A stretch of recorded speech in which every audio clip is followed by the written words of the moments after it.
এখন শিক্ষকরা মন্ত্রীদের খাতা দেখা শুরু করে দিয়েছে। ঢাকা বিশ্ববিদ্যালয়ের স্বনামধন্য শিক্ষকরা নিজের বিশ্ববিদ্যালয়ে খবর না রেখে আমার নামে পোস্ট করেন, মন্ত্রী ব্যর্থ।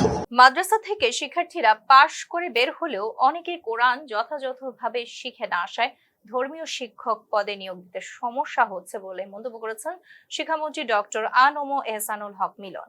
তিনি বলেন, কওমি শিক্ষার্থীদের প্রয়োজনীয় সমমানের ডিগ্রি না থাকায় নিয়োগ প্রক্রিয়ায় জটিলতা তৈরি হচ্ছে। ফলে ৯,০০০ শিক্ষক পদ খালি থাকা সত্ত্বেও তা পূরণ করা যাচ্ছে না। বুধবার সিলেট অঞ্চলের এসএসসি পরীক্ষার কেন্দ্র সচিবের সঙ্গে মতবিনিময় সভায় তিনি এসব কথা বলেন। সিলেট সরকারি মহিলা কলেজে এই সভার আয়োজন করা হয়। শিক্ষামন্ত্রী বলেন, এই সমস্যা একদিনে সৃষ্টি হয়নি, দীর্ঘদিনের অব্যবস্থাপনার ফল ছিল এটি। তিনি আরো জানান, শিক্ষা ব্যবস্থার আমূল পরিবর্তনে সরকার কাজ করছে এবং প্রধানমন্ত্রী শিক্ষাকে সর্বোচ্চ গুরুত্ব দিচ্ছেন। এ সময় তিনি শহীদ রাষ্ট্রপতি জিয়াউর রহমান ও সাবেক প্রধানমন্ত্রী বেগম খালেদা জিয়ার সময়কার শিক্ষা সংস্কারের কথাও উল্লেখ করেন।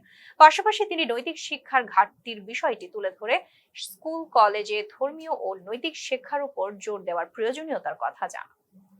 Tanzila Twinkle, face the paper.